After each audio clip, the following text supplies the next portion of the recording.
প্রিয় দর্শক, আসসালামু আলাইকুম। আশা করি সকলেই আল্লাহ তাআলার অশেষ রহমতে ভালো আছেন।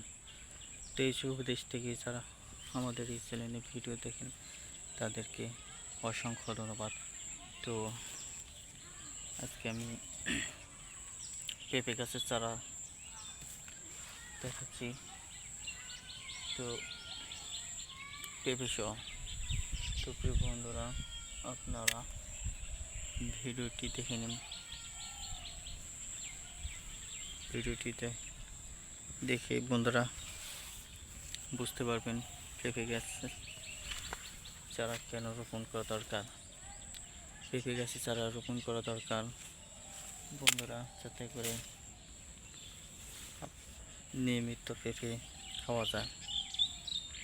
তো প্রিয় ভাই ও বন্ধুরা, নিয়মিত পেঁপে খেলে আপনাদের অনেকের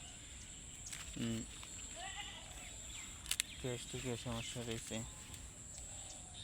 তো গ্যাস্ট্রিক দূর করার জন্য কাঁচা পেঁপে খাওয়া দরকার। এই যে কাঁচা পেঁপে দেখতে পাচ্ছেন, বেশি বেশি করে সকালবেলা কাঁচা পেঁপে খাওয়ার অভ্যাস করতে হবে। তো বন্ধুরা, তা অবশ্যই খালি পেটে খেতে হবে। তো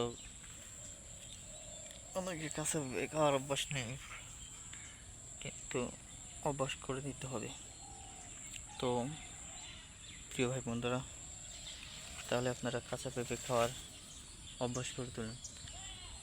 ধন্যবাদ আপনাদেরকে।